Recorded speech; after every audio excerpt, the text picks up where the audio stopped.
The land remembers blood before it remembers names.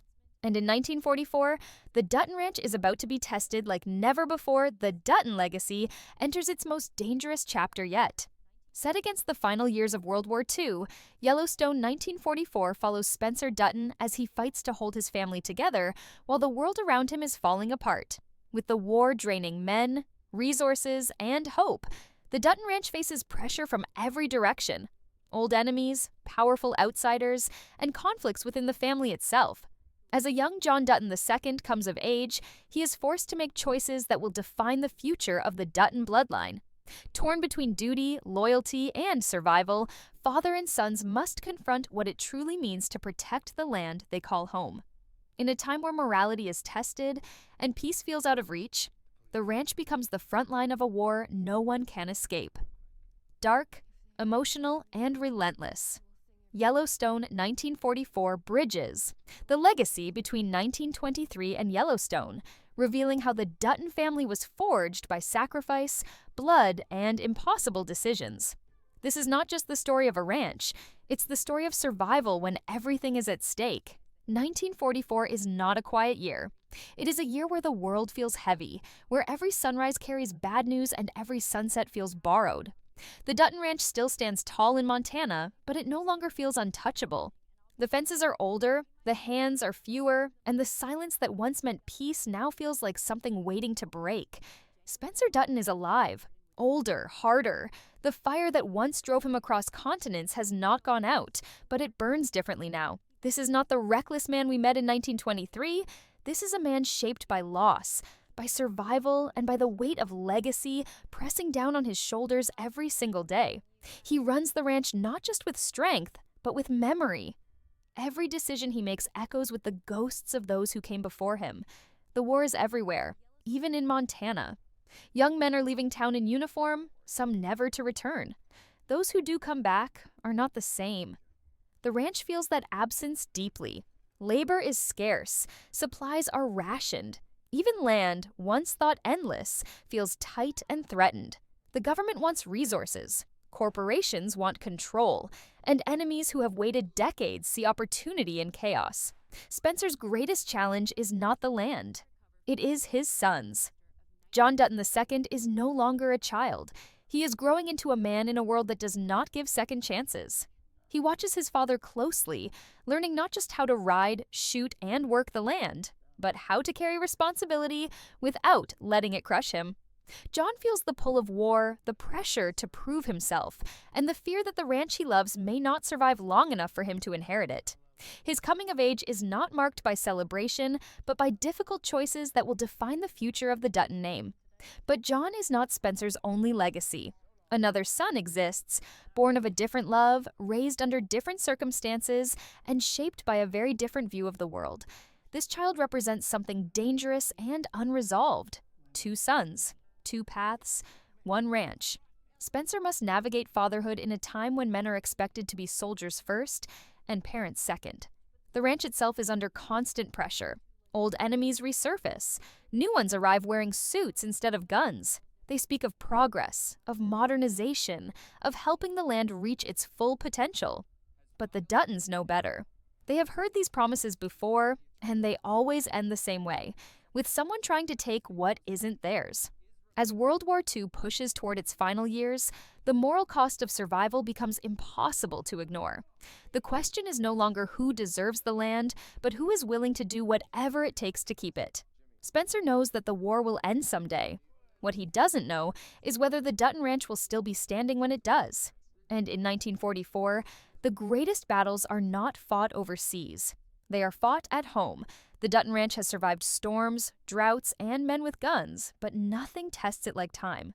Time is cruel in 1944. It takes slowly, piece by piece, until you realize how much is already gone. Spencer Dutton understands this better than anyone. Every morning he wakes up knowing the land still breathes because he refuses to let it die.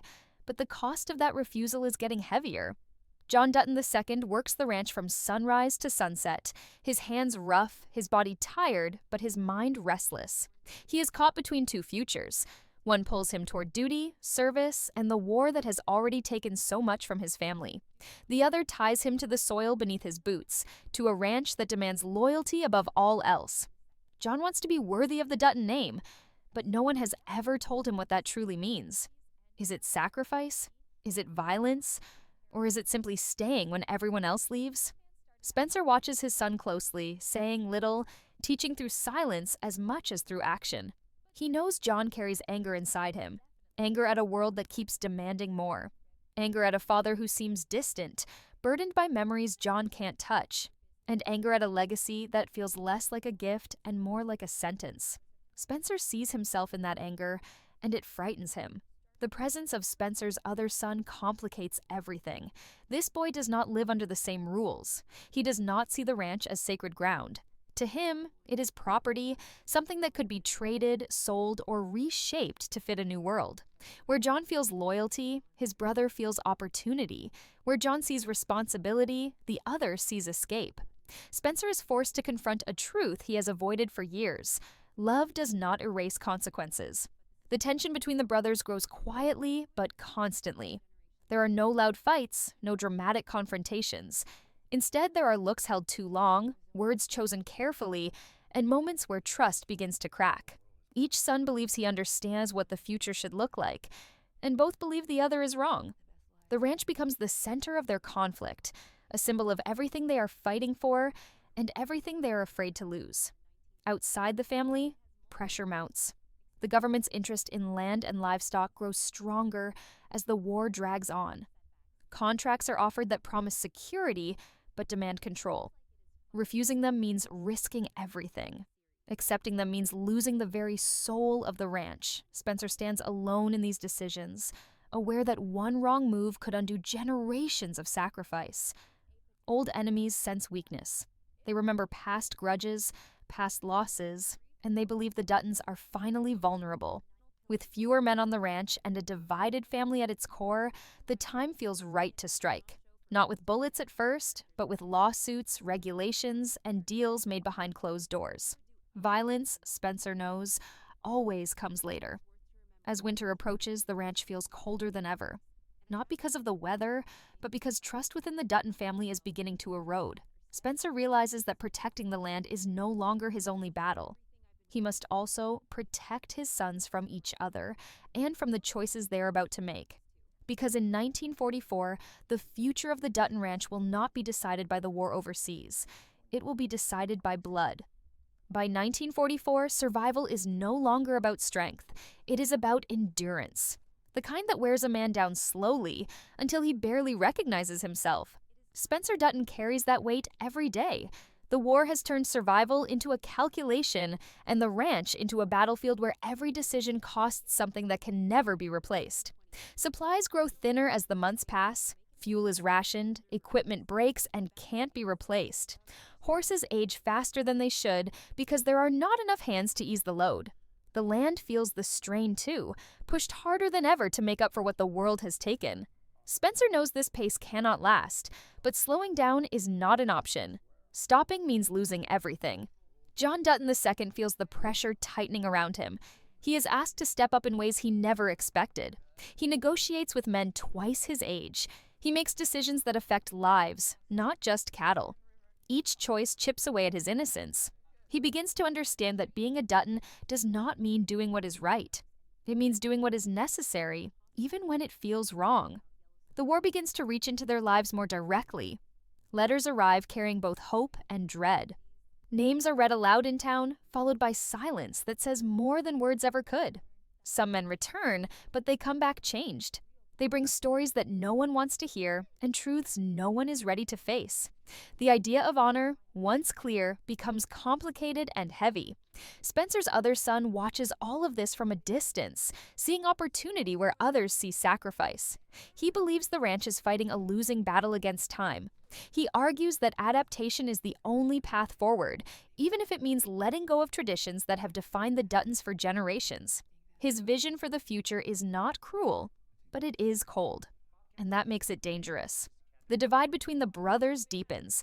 John believes the land must be protected at any cost. His brother believes the cost is already too high.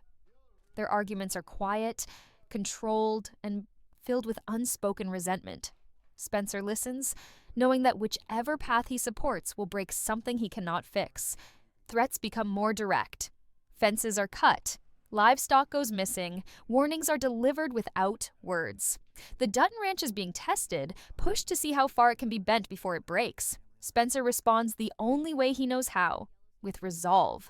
But even he understands that resolve alone will not be enough forever. The moral lines blur further as survival demands harder choices. Alliances are formed with people who cannot be trusted. Violence becomes a possibility once again, lurking just beneath the surface. Spencer fears that the ranch is turning his sons into men who will have to live with decisions that haunt them for the rest of their lives. As 1944 drags on, the Dutton Ranch stands at a crossroads. The war is nearing its end, but peace feels further away than ever. The land is still theirs for now. The family is still together for now.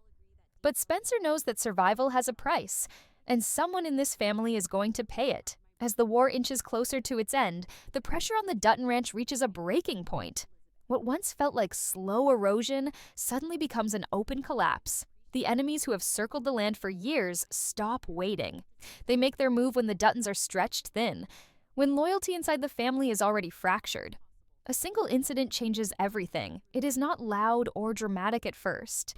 It is a decision made in haste, followed by consequences no one can undo.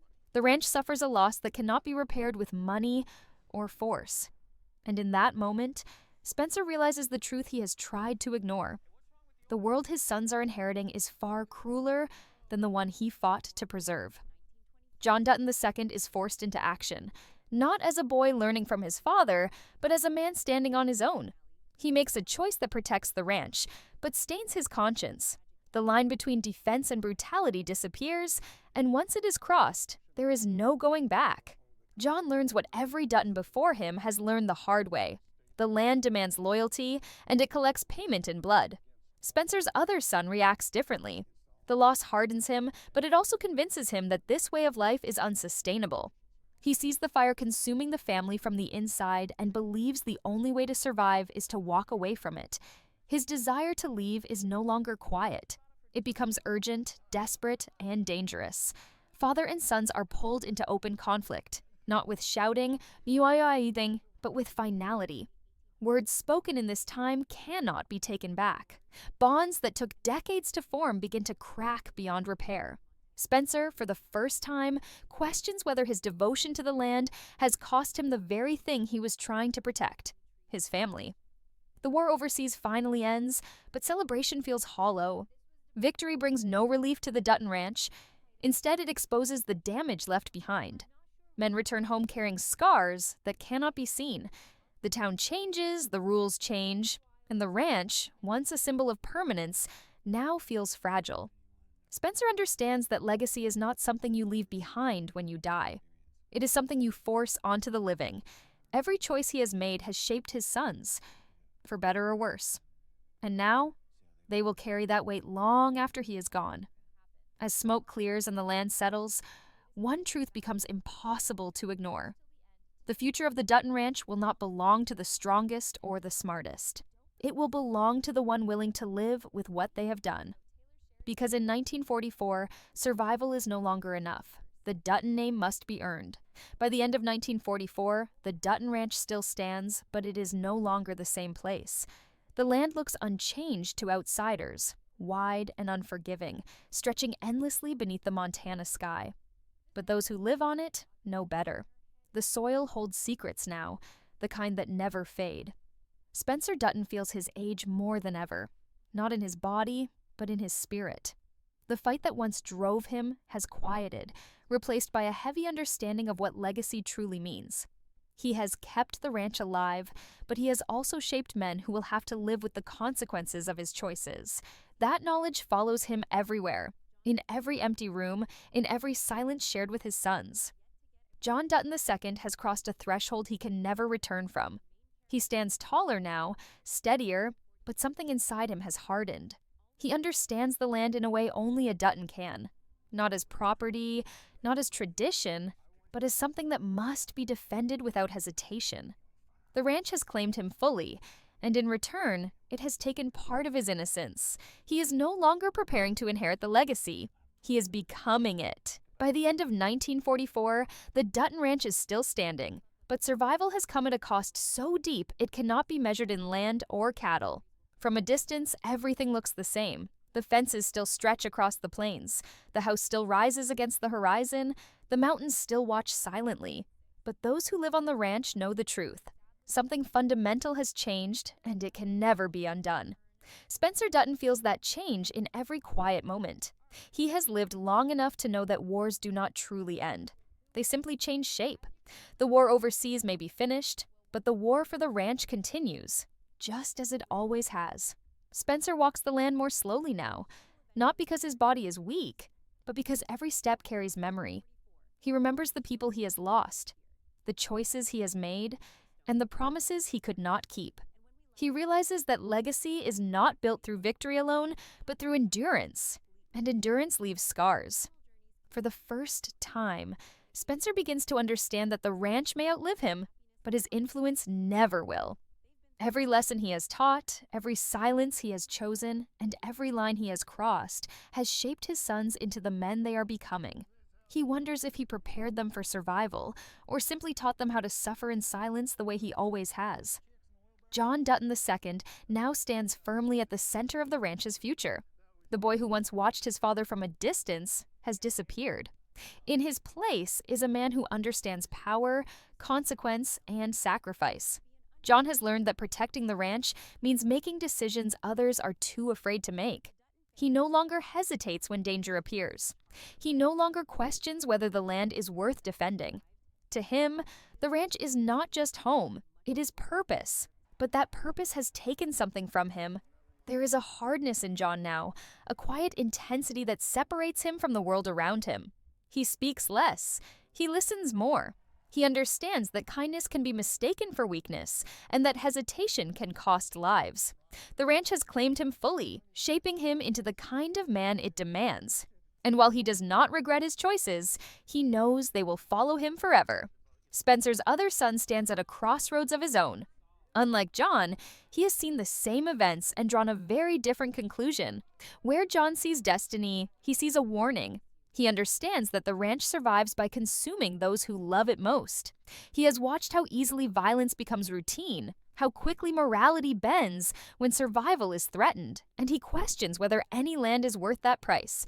This internal conflict pushes him toward a decision that will ripple through the Dutton bloodline for generations.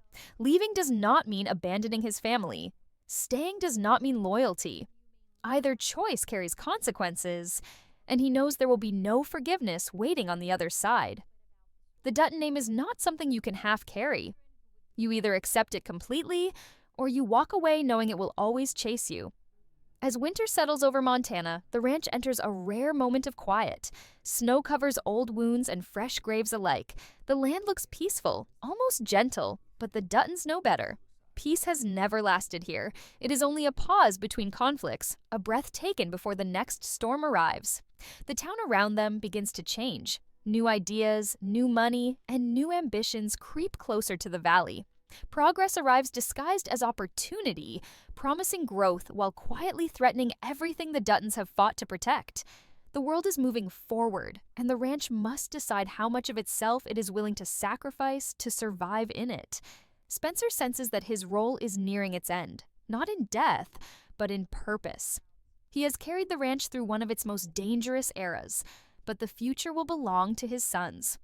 Whether they are ready or not, no longer matters. The land does not wait for readiness. It demands action.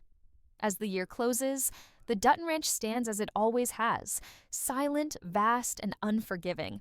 It has seen generations arrive believing they could tame it, and generations leave broken by the attempt. It does not judge. It does not forgive. It only remembers. And what it remembers most clearly are the ones who bled for it. The story of 1944 does not end with answers. It ends with understanding. The understanding that legacy is not something you inherit. It is something you survive. And the Duttons, bound to the land by blood and sacrifice, will carry that truth into whatever comes next, because the ranch always endures. And it never forgets.